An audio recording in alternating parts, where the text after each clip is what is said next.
Welcome to episode 815 of Salsido Paranormal. I'm your host, James Salsido, here tonight with the co host of the show, Jen, the Arcane Observer. And tonight we'll be talking about the paranormal history of the area known as Skinwalker Ranch, and of course, some of the surrounding areas as well. As always, you can find links to all episodes of the show, social media, and ways to support the show at the website. That is salsidoparanormal.com. That's SALSIDO paranormal.com. You can support the show by signing up for the Patreon feed, where you get extra episodes just about every week, uh, and or checking out the merchandise store, where you can get all kinds of shirts, t-shirts, and long sleeve shirts, and aprons and sling bags with some amazing designs on them from friends of the show as well. So support is never expected, but always appreciated, as there are expenses in making these shows. And so yeah, that takes care of the usual introduction stuff. Glad to be here and doing this show. And I did want to start off by saying, for anyone that's listening to this, whenever you're listening to it, uh, I don't plan on covering the reality show from recent years, just because it is a reality TV show, which of course the name is that name in itself is really ironic, reality TV show. So that's all I will say about that. So we won't be covering. Uh, I didn't really look up anything about reviewing the current TV show, so um, just wanted to get that out of the way so everyone knows the sort of the range of what we're talking about here. Looking more into at least as much as I could the past of the area, and it's amazing too that when I was looking these things up, I was looking for articles that talked about just the area around the ranch, and all the articles that I was able to find, they all had to use Skinwalker Ranch in the title of the article because that's what gets the most clicks or whatever you want to call it, or attention or whatever. So I found that to be uh, somewhat annoying, but also it makes sense in a way. So, but yeah, so I think that takes care of the information I wanted to start off with, and I wanted to also welcome Jen onto the show. Thank you for joining me. Yeah, it's good to be here. So it's exciting to talk about it. I mean, be diving in and talking about Skinwalker Ranch a little bit more and around the surrounding area. And I'll be honest, I haven't, I'm not as obsessed with this topic as I used to be, but there's still something fascinating about it. I think that one of the most interesting things about it is just how remote it really is. I mean, we can start off about just talking about the geography of it. You know, it's in northeastern Utah, and I think it's like a 20 miles away to the nearest little towns, and it's very isolated, and it's high desert, so it's like 4,500 feet elevation. I think that's really interesting. And then there is a lot of folklore about surrounding areas, so I hope we have lots to talk about, and I'm looking forward to it. Yeah, I found three articles. I put them in the show notes and sources channel in the Discord, and I will include them in the episode description. And the amazing thing is, so these articles, they do focus a lot on the ranch area itself, but they do mention little bits and pieces here and there about the surrounding areas in general. But the reports of anomalous phenomenon go back way before the reality show, way before any kind of government involvement or even private corporation involvement in the area. And so to me, that's what leads me to think there's something going on there, Hmm. regardless of what's popular about it now with all the attention it's gotten uh, since the 90s and everything. Yeah. So I saw that it's on Ute territory, so it's not on Navajo territory, but that's nearby. And I guess that the Ute people called that area the path of the skinwalker and generally tried to avoid it. I thought that was really interesting. And you're right about it as far as like Well, like even the cattle, there had been multiple cattle ranchers that had taken up that ranch in the past. We can go into that a little bit later, but even the cattle that the current rancher that had it at the time that it was all being publicized and kind of put out there with the Sherman family and everything. But I guess some of the cattle wouldn't even go into certain locations. And what I thought was also really interesting was that you have the in the Uinta the I think I'm saying it right. Uinta is that I think that's how you pronounce it, Basin. I think It's so. already Yeah. I think that's right. Uinta. But it's already a like really strange, very isolated place. You have a Dugway proving ground about 100 miles south of there, and that's where the military does like chemical and biological testing. And there's Hill Air Force Base. So the whole region of Utah has been used for government testing since World War II. So, like when people are reporting all those lights and unexplained phenomena, you have that to take into consideration. Like, is it classified military stuff? But there's more than that for sure. Yeah. Yeah. And you are right about the path, the area being called it's known as the path of the skinwalker, not so much the place where it stays, where these beings stay, but where they come through. And there's a canyon, and I didn't get to look at and into where any other reports about this area, but it's known as Dark Canyon, which is thought to be the actual home of the skinwalkers. So, and I just again, you have these names for these places, um, uh, Dark Canyon, Devils, all these places that have the word devil in the name of the place, where that connotation is that there's you just don't want to go in the area because there's just bad stuff there, bad energy, bad Hmm. just monsters, whatever, just all kinds of stuff going on in these places, and so they get these names that that have the words like dark or devil Oh, in them. yeah. Hold on one second. I got my phone. No So, problem. no, yeah, as far as like the skinwalker aspect of it, of the Navajo, and that being a passing ground, I think that so I found the term itself, the Yi Naal Delushi, is like as we all know, like it's the medicine people who've turned to dark magic and they can shapeshift. They're shapeshifters. This is like really serious to them. It's sacred Hmm. stuff, and they won't even talk about it to outsiders, from what I understand. And then as far as like so I think that that's really interesting. But okay, as far as the Native Americans themselves, I guess that the Spanish explorers described when they were visiting that area in like the 1600s that they saw strange lights and sounds and things like that. So I think that's weird. And the Mormons had accounts in the 1800s around that area as well. And there were accounts in newspapers from the 1920s and 30s about strange lights in the sky over that basin. That whole area has had all kinds of crazy stuff going on, you know, for it looks like forever, as far as like oral and written tradition. Right. And even with the family that lived there before the Shermans, which is the one that a lot of people are familiar with, the Myers family, they I believe from what I read, they didn't they said they didn't have any experiences, but other like their neighbors in that area did say that they did have experiences with seeing lights and all these kinds of things. So um, even with the one family that maybe didn't have any experiences, I always wonder with that too. Is it that they somehow their energy is different enough where they just don't encounter these things, or in some cases are they just so freaked out by it they do not want anything to do with whatever's going on? And so people I will don't know. say, "No, we've never had an experience here."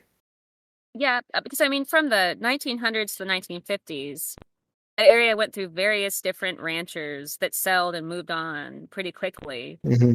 And, they talked about cattle dying and disappearing and losing money and all of that. And then as far as like with the family that's moved in currently, we don't really know the history of this family. I mean, they could literally be covering it up.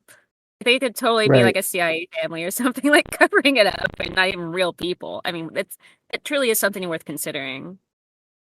Yeah. All the recent events, you have to consider the government and or corporations that may be involved in all that. So, and if it was just that, then I would be maybe more tempted to think there's not much there. But again, with the Hmm. previous reports, that to me, as always, makes it more interesting. But there's this article here from, let's see here, Legends of America. It mentions that there have been reports of UFOs that numbered in the hundreds, including strange fireballs and aircraft that ranged in size from oops, oh, there we go, 20 to 30 feet across to as large as a football field, which Yeah, is that's just crazy. wild to think about that. And this is again pre massive technology that we have now. Uh, Hmm.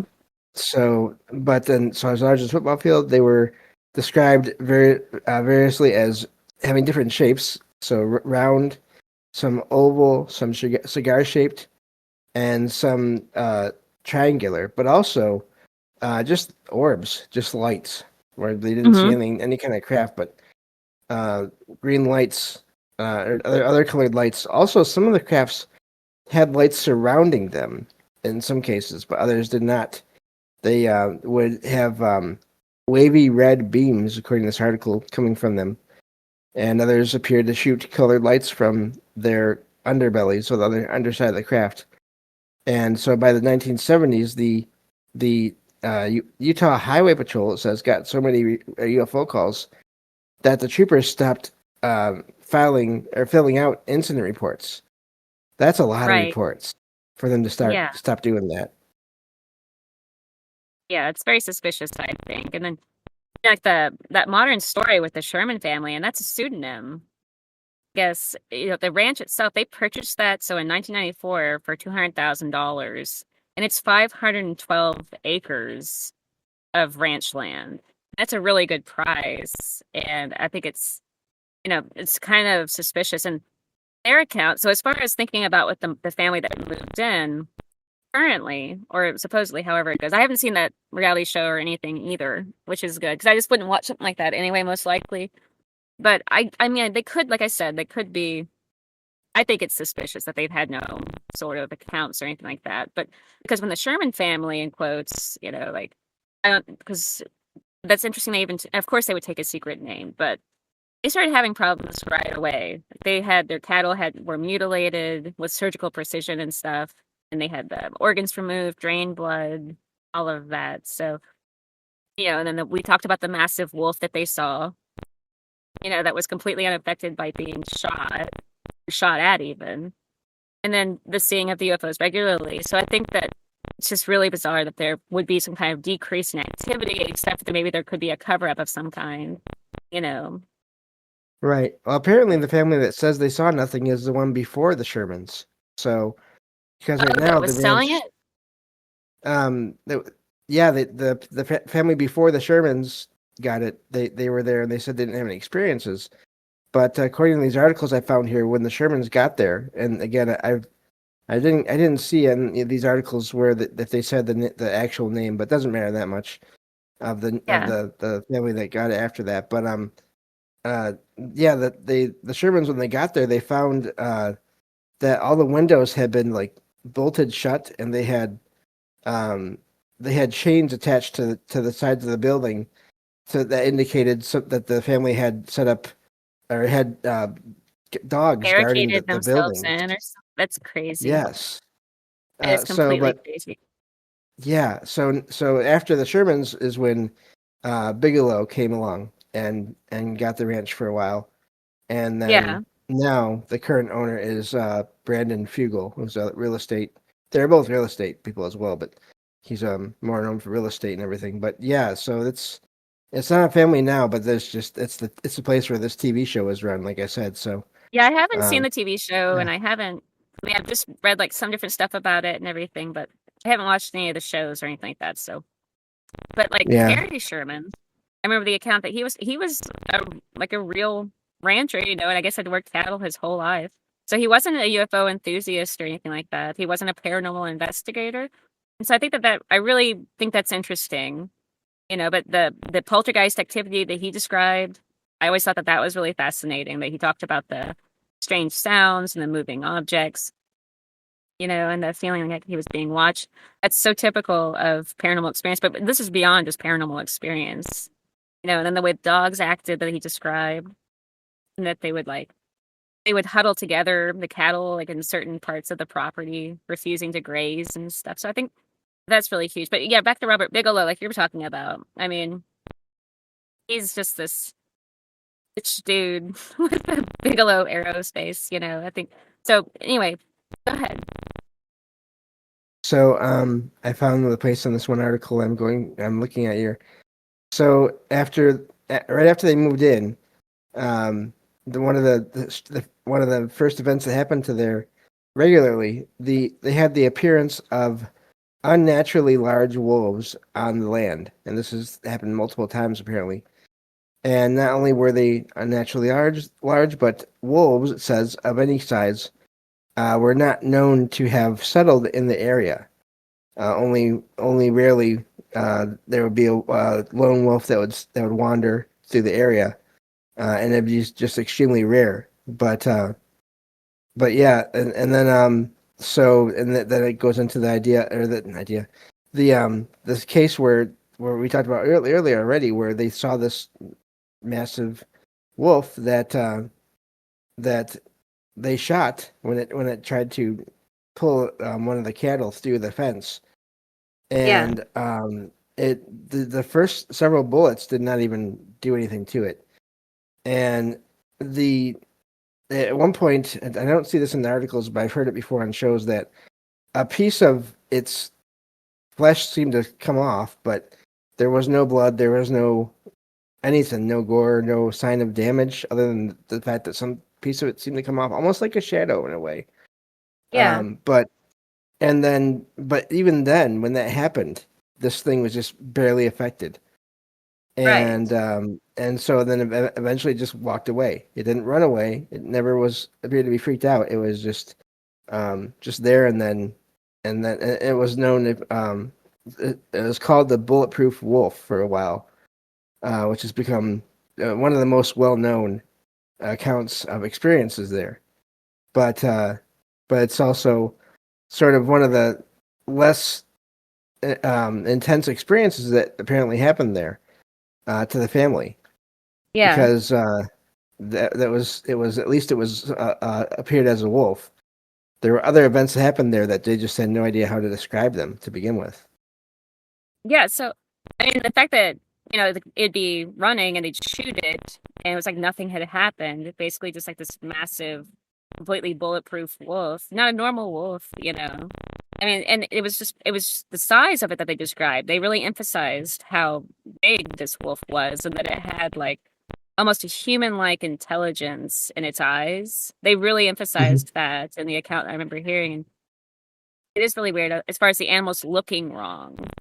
I remember them Yes. saying something like that they seem to be like hybrids, or well, they didn't say that specifically, but just they appeared normal, but they moved in like disturbingly human-like ways was one description that they used at one point. So I think that that's really interesting too, as far as like the shape-shifting skinwalker aspect of it. And they had bat-like creatures too, large birds. Remember we talked about flying creatures before, and Skinwalker Ranch was one of those locations that talked about like a bird-like, bat-like creatures. Right. Yeah. And just all kinds of things. Also, when the people here's one of the most amazing things to me that the family said they saw.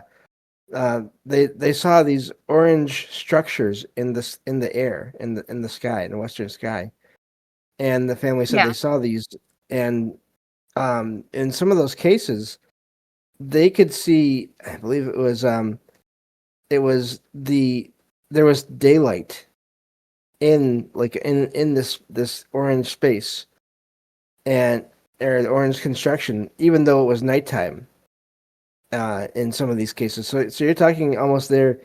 Seems like some kind of created portal, possibly, Well, that it's just really wild that there would be this blue sky hovering over the structure in the space, in the air. And Silent they said too. it I remember loud. did Yeah. they say it was like silence or something? I remember something Yep. like that. And they Yeah. said it was like looking into another world in the sky. We'll So see with the that's really, Dugway with that proving grounds, not I mean pretty far away, but not really on a map if you look at it. Just all the different types of chemicals that they were like, everything that they were doing around World War II out there and testing everything. It makes you kind of wonder about that. But then they reported like the poltergeist activity, the hmm opening doors and closing and the footsteps and voices and mechanical noises they described. It didn't match any of the equipment that they had. So just it seemed like the phenomenon was increasing the more that they paid attention to it too. Even though it had already been considered kind of a passing ground for skinwalkers by the Ute tribes, on their I guess, and then they would wind up with the Navajo or something. So I think that that's just really strange. And then there's all that talk about the Dulce base underneath and everything, but I don't know. Not Dulce, right. but like another dumb an underground facility. So I don't Yeah. know. Yeah. And the underground things and all those, there's reports of those everywhere. And it's funny because I used to hear about that and read about that. And I used to wonder and say, well, it's possible. I don't know.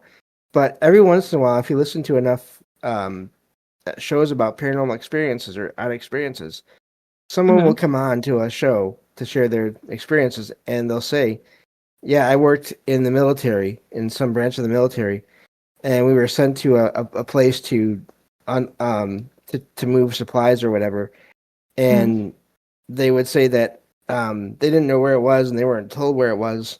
But then after they got out of there, and years later, they started hearing about these places like the Dulce Base and all those, and to them, they thought that's where they were. That's where they had Right. been sent, and that's why they hadn't been told where they were going at all because no one's supposed to know. Right. So these reports, I always I don't ever dismiss anything outright these days because every so often you'll hear in a report from someone that had an experience that you know, oh yeah, that this place that everyone says is just a legend or a made up on for fiction for some kind of conspiracy theory. I I don't think was there. so. Yeah. Yeah. Yeah, what I find most interesting too is like the psychological component. But the ranch affected people mentally and in very consistent ways, as they described it. That researchers and visitors they felt the constant feeling like they were being watched, and they would experience the anxiety and paranoia sort of thing that you experience with paranormal activity, and they would have these vivid nightmares, and I think it was like they would even claim that they felt like they had precognitive experiences, knowing something was about to happen before it would. So they had like this enhancement, this like a psychological effect of some kind, and it was consistent. Like the researchers who would come out there would, they thought that the ranch was affecting the people that were out there. And some of the accounts that I heard when I was listening way back on the radio and stuff, because I used to listen to this stuff at night, but like at my job I used to have, but I don't know, maybe the electromagnetic field or, like some kind of infrasound or something else entirely. I don't know. But multiple trained scientists reported similar psychological effects and stuff. So I think that that's really important as far as the environment itself. Yeah. And all the things that have happened there would definitely have effects. And I mean, if it's energy and as well having an effect on people, one of these other articles here says that patterns would unexplainably, oh, I'm sorry, not patterns, pastures would just light up at night. Not so much that there was a Yeah. craft, but just something lighting up an area. There'd be sounds of heavy machinery that could be heard that Yeah. seem to be operating under the earth. Again, going back to the idea, poltergeist types of activities where items would disappear and then reappear later on. Of course, we hear about that in lesser quantities, just in general in people's experiences in their own homes. But this apparently was just often enough there where they really noticed it. Other things, strange disembodied voices, often speaking in an unfamiliar language that were heard from above. And then crop Wow. circles of flattened grass that were found on the ranch as well. So Yeah. that's just a handful of things there, but that's all things you if you heard one thing, that's amazing. But these are several things that were happening there. Yeah. And there was a doctor that went out there and he had wrote about it. I can't remember what his name was. He wrote quite a bit about it. It was I can't remember what his name was, but the longer that the accounts were basically that the longer that people spent out there, that the more intense the experiences would become at like a psychological level too, of seeing these things, hearing these things, and they would leave the project because they couldn't handle the psychological toll. Sort of is what it seemed like they were trying to insinuate, you know. And these were not like flaky people. These were PhDs and former military personnel, and they were used to high stress situations. So I think that their reaction to this was really bizarre. Yeah, and I remember one of the things that happened. I didn't see it in these articles here, but one of the stories I heard about some of the things that happened there was there did seem to be presences that would be aware of what they were doing, what they were saying, and because of course this whole time there were cattle that were vanishing or showing up dead, and Yeah. at one point someone in the family said, "Well, at least we have our prized bulls that we still have, and they're okay." And they went away for a little while one day, and they came back, and the bulls were not in the pen anymore. Hmm. And they heard sounds coming from this trailer, moving trailer, and the bulls were in this trailer somehow. They I had remember been put that. in this trailer, and when they got there, it seemed like the bulls were in a trance. And but once they tried to open the trailer, that's when the bulls woke up, and they basically destroyed that trailer just to get out of there. Just went crazy. Yeah. Yeah. So even if you There want was to, sorry, no, go ahead. I was gonna say even if you want to say, well, someone maybe somehow put them in there, hypnotize them, put them in there. There's still the reaction of or the issue of how they acted and how well they were just completely sedated, but not to the point where they were laying down. They were all just standing there, crowded into this trailer, and then they came out of whatever trance they were in. And but I mean, apparently the family wasn't gone that long, so they don't know how anyone could have gotten Well, these how? bulls into this Honestly. trailer unless they just had a huge operation of who knows how many people, which you Hmm. would have seen evidence of, and probably there would have been still people there trying to get out of there by the time the family got back there. So really, really wild that account there. Yeah, just the whole thing is just really bizarre. And you know, it wasn't just the investigators that were out there when Bigelow was doing all of his, you know, scientific, you know, experiments and everything. These weren't just like EMF detectors and normal. They were documenting. They had protocols for all of this. You know, that they were doing to document this. They had motion activated cameras throughout the property, you know, that were measuring everything the from the electromagnetic field to radiation levels across the entire spectrum. Um, they were biochemists, so the people who were researching this, they divided the property like up into zones and studied each area and collected soil and the whole nine yards and the patterns of the weather and they had psychologists there that were studying the effects that the ranch had on people that came to visit. You know, and despite all of that, you know, just the ephemeral nature of the phenomenon, uh, of the stuff that would happen when nobody was watching, or when the equipment would malfunction. It's Hmm. a it's like the Murphy's Law, like on steroids or something. You know, that the more sophisticated the equipment would get, it was like it wouldn't even stand up to the paranormal activity that was occurring. It was so out there. Yeah, there's one other account I heard. I think I wonder is it Kelleher? Colm Kelleher? Is that the I name of the don't doctor know. we're I don't thinking of? remember what it was. I don't remember what Okay. his name was.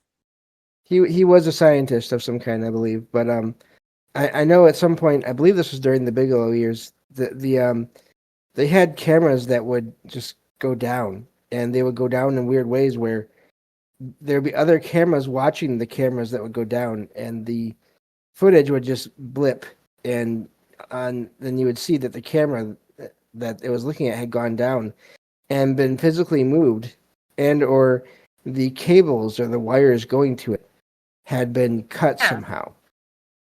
See, And even though there was a camera on pointing at that camera as well. yeah. So that's the team of people that were working on this. Like one of them, I remember there was like a X-ray physicist, and it was an astrophysicist that worked on like government aerospace projects. So like just the whole, uh, you know, the public transparency of the investigation was really bizarre. I think that they would be, basically just being very open with this, you know, and the funding that was put into this is really odd. Just the interest and the curiosity from that community and using that as a location for all of these, to do all this research, and I think with, I don't know, I wonder if it was something to do with, because I think they used like ground penetrating radar and stuff like that, and were looking for underground anomalies. And they were doing the, aerial surveys and stuff. So I don't know. It's just like, were they trying to trigger some kind of phenomenon? Even it was, they definitely were not just passively observing all this. They were very much interacting with that ranch as a serious scientific research. They even tried to stimulate the electromagnetic field, and there were like rocket launches and laser measurements and stuff like that to try to like provoke or see if they could provoke the phenomenon sometimes. Like poking the bear, so to speak. Like that guy we talked about that was meditating out there, and they were like filming him from afar, or at least watching it. Yeah. Yeah. And so looking at, let me see here, looking at these articles here, some of the things that happened there, again, I'll just go over some of these again. There was a book that was put out by Kelleher and Knapp about some of the things that the scientists there did That's the doctor's experience. name. It was Dr. Kelleher or something like that. That was what the Okay, doctor's name was. I couldn't remember. no problem. Yeah, there's a lot of names involved in these things, but so some of the things that were seen that were reported in this book, it was sentient orbs that would be seen, and they would move around and affect things so that they seem to be trying to interfere with the work that the scientists are doing. Uh, Yeah. Also, Terry Sherman, who was still sort of keeping some of his cattle on the ranch, he stayed there for a while, even after the place was bought by Bigelow, to help keep an eye on the place. And apparently, Sherman, the owner, Terry Sherman, and again, that's not his real name, I don't believe, but he would see these red orbs of light. So you have blue and red orbs, and they would manifest around the cattle. And of course some of these lights, according to Sherman, they did cause the death of some of his animals. Yeah. And then Kelleher mentioned in his book there were similarities between some of the orbs and some of the crafts cited during a famous UFO wave that occurred in Brazil in the 1970s. So you have these things that may be connected, possibly, but who knows? But Probably. the I strange, would think so. it's possible, yeah. I mean, that's the thing. I think there's always been all kinds of events going on everywhere. It's just whether or not we hear about them in a lot of Yeah. cases. The similarities with the cattle too, they would have their blood drained, organs removed, things like that with like, surgical precision. Those are the same accounts that you hear about, in South America too, and all around those regions, all over the United States and this whole continent, really.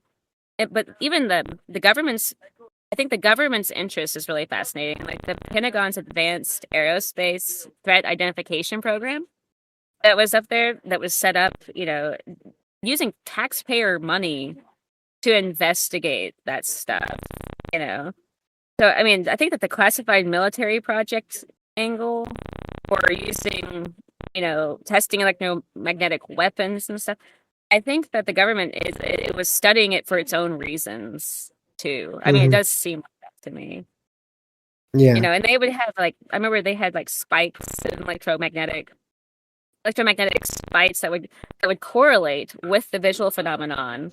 And they captured some of the footage like you're describing with the lights and things like that. So well, and then it would be the failures with they would have their equipment failures and everything, but I don't know.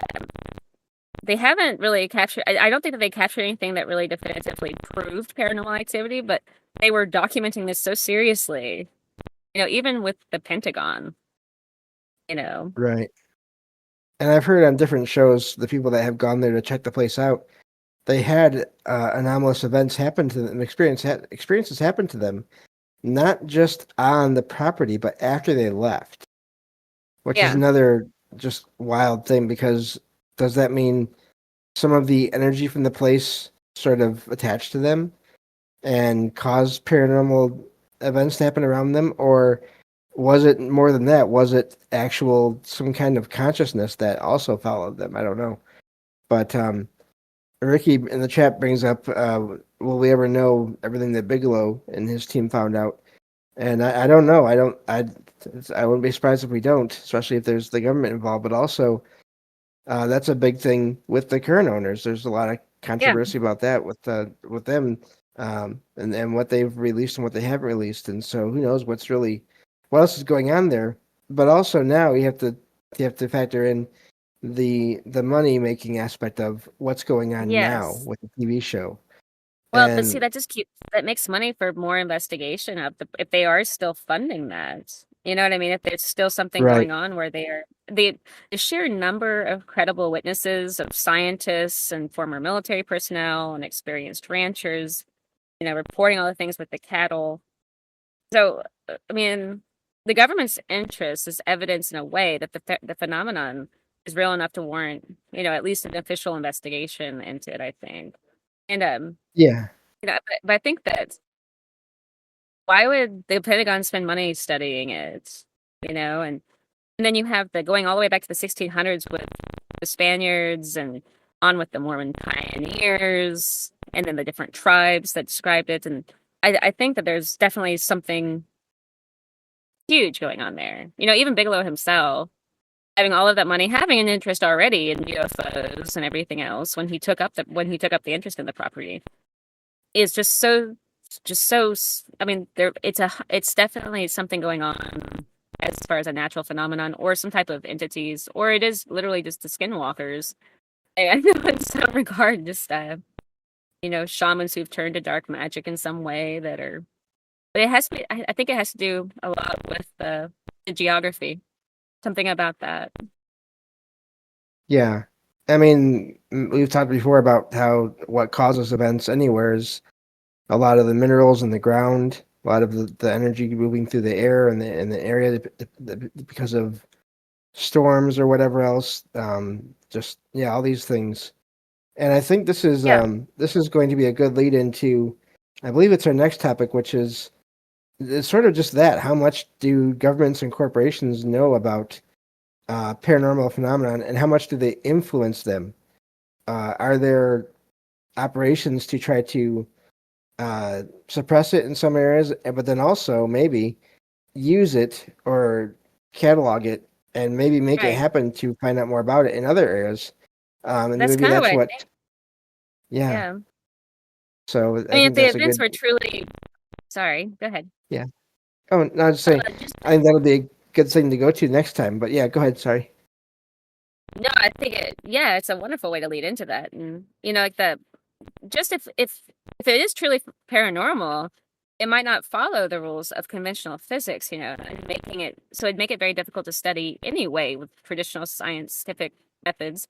It suggests that it might be have an intelligence to it, that the paranormal activity has a way to try to avoid detection, and that would explain why like all the evidence is kind of elusive in a way. But from the it makes perfect sense. I mean, Utah and that whole region has a really unique cultural mix, all kinds of weird stuff. Just about beliefs about that land itself is like the Mormons believe that it is sort of like a Garden of Eden. Think that about also the Midwest, like certain sections of the Midwest as well. But that's really interesting. But the Native tribes and their stories about spiritual entities, and then the strong government military presence, it's just extremely suspicious. But there's just, I don't know. I don't know. Yeah. It's really odd. Yeah, there's a lot that happens there, and that seems to just again spawn from there. People seeing just even apparitions of figures, shadow figures in some cases, figures of light. Again, portals appearing where it looks almost like a tunnel, and you can see shadow figures starting to come out of it. Just all these different things, and even with the government involvement, and I think it's an important point to keep mentioning is that there have been reports there from before the government ever got involved Right. in the land. So there's been stuff going on there, and I do wonder, is that such a hot spot, and that's why the government went there, or Right. is it that's just the first one major one they've heard of? Um, I don't know. Maybe that is. Maybe there's others that they found after the fact that they haven't talked about and that are happening. Because if you look at just reports of anomalous events that happen, they do happen all over the place, all over the country here in True. the U.S., all over the world. And sometimes you can. I mean, there are so many places now that are said to be the most haunted city. You know, that's a thing we see everywhere. Is this is the most haunted town or haunted state in an area, but so many Right. places claim that, and I do think that now it's part of a marketing term, but also I think that's just because if enough people look into what's going on in an area, they start to realize, well, there's a lot going on here, or at least there has been, and Yeah. so yeah, I just wonder how is it a hotspot or not? Is it just that it's been documented more, and you have these higher profile people like Bigelow and then like the government and everything getting involved and to look into these things because I mean Right. I don't know, I haven't looked into Bigelow too much as far as his personality or whatever, but if I had the kind of money he had, I'd be doing similar things. I don't know if I'd be working with the government to do similar Right. things, but I mean I've always said if I ever had all the money, I would definitely, if I knew of a place that was said to have just tons of paranormal activity, I'd buy that place up, no problem, right away. For sure. And I would just use that as an ongoing laboratory. Yeah. That's what he did. It sounds like, I mean, the location is really interesting. It's for one thing, it's huge ranch. But that whole area, that whole territory, but that particular location, um, with the Uinta mountains and everything. I mean, it's so my neighbors are out here. Anyway, No problem. It's it's not bad. even back before anybody was occupying it, the Ute people had already designated that as being a passing ground for the shapeshifters to come through there. So they already had this sort of belief in and of itself. It's like the remoteness of it, and that they would typically, like, the people were avoiding that whole location is really important, I think. Um, I don't know. So the whole aspect with but even going back before that, though, that you had just like all the different people who ever interacted with it, and then that it was chosen for the Dugway Proving Ground, near there was chosen for it to do all that biological testing and everything, Hmm. and then you have the Air Force Base and all that. So the whole time period doing all the testing that they were doing in World War II and all of that for all the nuclear, well, I don't know if they were doing necessarily nuclear tests there, but the biological testing and the chemical testing that they were doing, it seems that pops up at all of these really big locations, like Long Island. We were talking about that for, I think it was several shows back now, and how Yeah. that's a location for, that was the Amityville series we were talking about. But they were also that sort of thing was going on around there with these types of military bases. These weren't just typical military bases, these were locations for a lot of scientific, well, military investigation into very bizarre things. You know what I mean? So classified military stuff. So I think that that's really important. And the accounts of the strange lights and everything are before Skinwalker Ranch. They go back to like the 1920s and 30s and stuff like that for that area. But that's really, you know, it's fascinating. Some of the discussion about how much of whatever has been going on there is a hoax or isn't a hoax or all that, it reminds me so much of Amityville in a way. Because, Yeah, I it's mean, similar. the house, yeah, the house specifically, which is fascinating, and also because there you have, as far as what the general public thinks, you have there is just one house. Um, but here you have this entire area. It's Yeah. the focus of a lot of web pages and sites and everything and TV shows. It is on specifically the ranch itself, that property, the property lines there. But again, if you go back and find just put in go to any of your favorite podcasts and put in the term Skinwalker Ranch or Uinta Basin, I Hmm. bet you'll find episodes of any given show where they had someone on that had an experience there, Yeah. and so I just and this is over and over and over again, and Yes. but again, it doesn't make as much news because it's not the big property, and it's this one encounter here, one encounter there, which on their own don't make the big news. So it's harder to find them unless you have been spending a lot of time like we have, a lot of us here, just listening to shows on these topics for years now. Right. Yeah, it reminds me with Amityville too, like the house the Amityville house was sold to the family who kind of came out with everything at a very reasonable price. And you had the same thing with this location when that family moved in 1994, they got that property, a massive 512-acre ranch with outbuildings and the whole nine yards for just $200,000. I mean, that's crazy, really.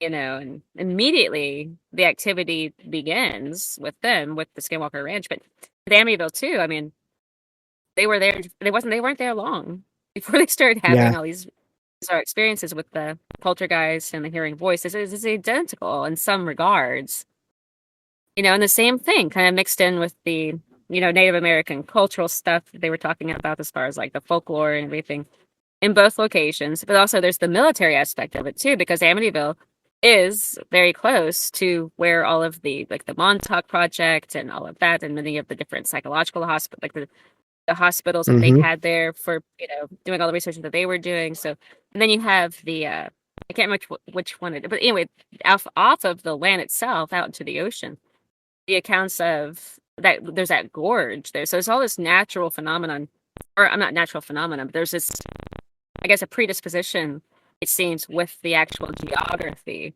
to this sort of thing. I mean, when they were doing the research with Skinwalker Ranch, they were looking into, ground penetrating radar. They were doing, they were testing everything, with state of the art stuff. It was really incredible.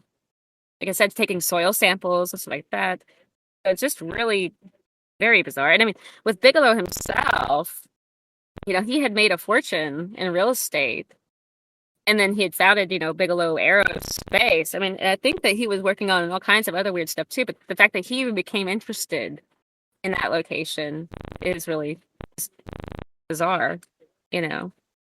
yeah, But yeah, and I nowadays whenever I hear a story about how this one group of people move into a place and weird things happen, but then you hear that the previous owners didn't have anything happen.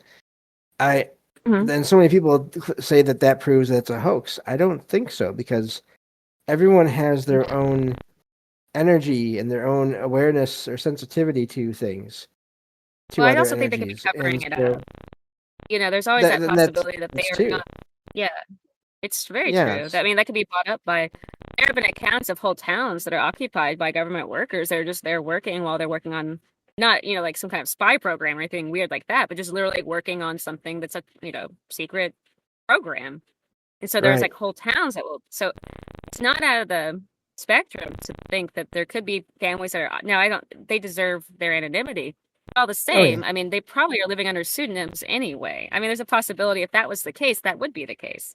It's sort of with the ranch itself, like the cattle ranchers who had owned that properties before. reported missing cattle. The cattle acted strangely and avoided certain areas, so the animals were reacting to all of this. And then when you get down to like the cow mutilations themselves, you had like a, reproductive organs removed, tongues cut out, eyes removed, blood completely drained out, no blood on the ground, no predator tracks or anything like that. So all of that stuff looks like it's the work of, I have no idea. Yeah. Like what would be Oh, doing all of that. But yeah. No, it's fine. But yeah, then so there's the possibility of having to keep quiet about things because of your jobs or whatever. But then, like I said, there's also in places, like I have family that have lived in the same house for years. And some people, let's say my grandparents' house, some people had experiences there. I know that yeah, there's many others that never did. There's right. like 4 or 5 of us that had experiences there. But Yeah. then, my family, my grandparents had 4 kids. And over the years, Hmm. they had a total of 14 of us kids of theirs. And, Right. and so there's a lot of people that never had an experience there. So Well, to me, it's, you know, not having an it's experience or having a family say they didn't have an experience at a place. That doesn't mean that it can't happen. Sorry, go ahead. absolutely.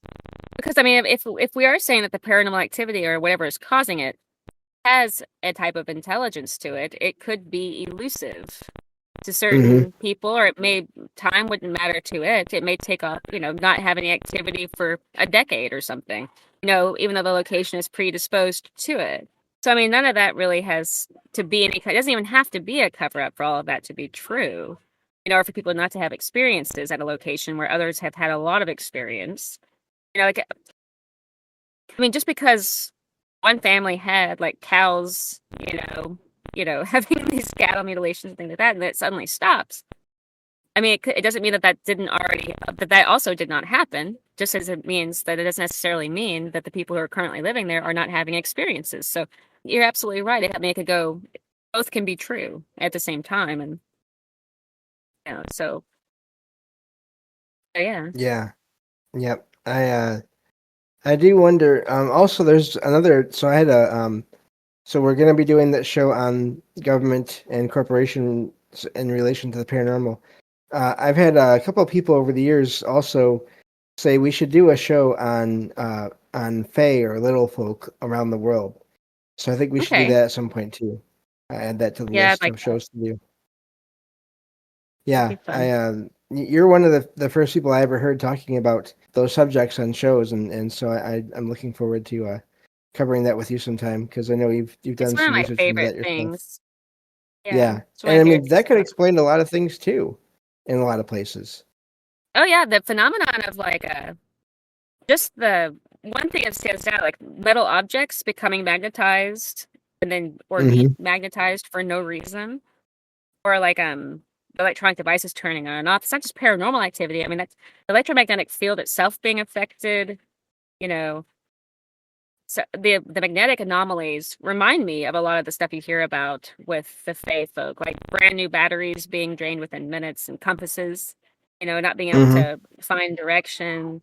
All of that stuff is would be affected when you go into those areas that were called, like where the good folk were, would have those kind of phenomena. So that's Hmm. very interesting. And as well as with the lights and the objects being moved and the way that they can come and go from the house without invitation or otherwise. That's all classic, you know, of that same. Yeah, They just have different names for it, I think. Yeah. and changing shape and size and becoming lights and then becoming solid again. There's just so many reports of that, Yeah. and I Well, the do think animals that's being weird too. The yeah, human-like animals and shape that where yes. they look like what they like an animal, but not quite right. And that they seem to act. Obviously animals are intelligent, but they were acting almost kind of like they had like they were in disguise, like the whole Hmm. Skinwalker mythos, essentially. So Yeah. Oh, definitely. And there's that whole phenomenon. It's still people. I see posts all the time from people. Did I see the did I nightmares see a skinwalker? too. Yeah, Yeah.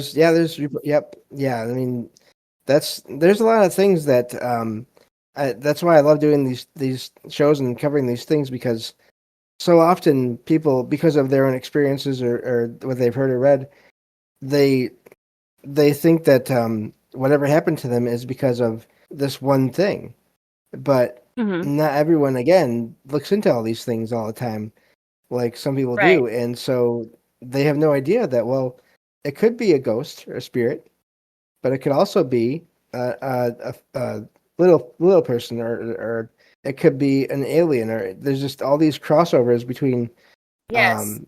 different causes for some of the same events. Hmm. And the psychological effects as well, like on the people, we talked about that a little bit earlier, but like that was consistent. The accounts of people, like the longer that they would stay there, the more intense the psychological effect, almost like The Shining. You know how you see it slowly building where the people are kind of just slipping off their cracker? I mean, that sort of Mm-hmm. accounts where people would begin to see more and more things, or they would believe that they were. So there was a psychological effect to being there. And that's the same with a lot of these places. Like people have to hold themselves together. There's something unnerving and in the environment, but the animals react to it. The equipment reacts to it. And then it can't be Yes. documented, so it's just the word of mouth. But that is also classic to, encountering these invisible entities, shape-shifting entities that may be from what's been called the Fey world, but you also, I mean, it's the world of magic Mm-hmm. creatures, essentially. So it is really interesting, but I think that Skinwalker Ranch is a huge example of that. And then with the government's curiosity, the Pentagon investing their time and their science, um, you know, the different people that they put in there to work on those projects. Yeah, X-ray astrophysicist and things like that, and that's no joke. Like Right. literally, I can't remember what his name was, but he worked on aerospace projects for the government. He was an astrophysicist. He was an X-ray physicist by title, and he was brought on. So it's really just.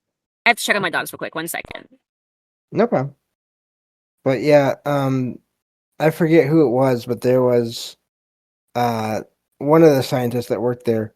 He was brought on, and when he got there, he as he was being briefed, this is again from memory, so I don't remember all the details, but he saw this geometric shape appearing in this room, like behind people, as these people were telling him what was going on there, and it was a shape that, like, it wasn't a basic shape like a triangle. It was a shape that only people that looked into physics and all these other scientific topics, only people like that would really ever encounter or think of. And he saw this as people were describing other events happening in the location. And again, to me, if there's not intelligence involved there, then I have no idea what's going on in some of these Yeah, cases. Uh, yeah. I mean, I to think we covered cause it the appearance of pretty that. good. Yeah. Yeah. Yes, but I mean, no, they were using. I mean, this was not. They were using serious protocol in all of this. I mean, they had like this is sheer level of money invested in this, and the people and what they were, how qualified that they were to be doing this sort of studying. It was like a laboratory of paranormal phenomenon research being done by some of the best qualified people to do it, and it was funded by taxpayer money. A big part of it, at least with the Pentagon when they came in. So there is definitely something, even if there's nothing going on anymore. So there was something at the time, and I would suspect that there's still something going on, at least in that region, because it can't just, you know what I mean. But at the same time, maybe that particular location is not as active. But I really enjoyed talking with this about talking about this with you so much, James. Yeah, no, I did as well. Thank you for being here. I do think that I wouldn't be surprised that there's still stuff going on there, and I think it's a place that no matter what happens with any TV shows, we should all still keep an eye on it. Any kind of reports from it in the news or whatever, and because I wouldn't be surprised if there's still stuff happening, and there probably will be for a very long time. But yeah, thank you, Jen, for being here. And I will talk to you. You're welcome to hang out for the trick or treat show as well after. But I understand if you have to get I will. going. So thank you again. I had to check on some things, but thank you so much. And I really enjoyed talking with us about you. Have a good night. You as well. Thank you. And yeah, so everyone, thank you for listening in. And yeah, there's other locations as well. Ricky in the chat is mentioning uh, uh, other ranches there that have reports of activity there. So yeah, that's this is not just the Skinwalker Ranch area. It's every places around other places around that entire area. But let me make sure I get this command in there right. And but yeah, thank you all for listening. For those of you that are here for the live recording, there will be there'll be a Patreon show after this, and there'll be a call-in show. So you all are welcome to stay here. And if you have any thoughts on all things paranormal and or food related, you're welcome to call in. So everyone, thank you for listening, and I will talk to you all next time on Salsido Paranormal. Take care and have a great night.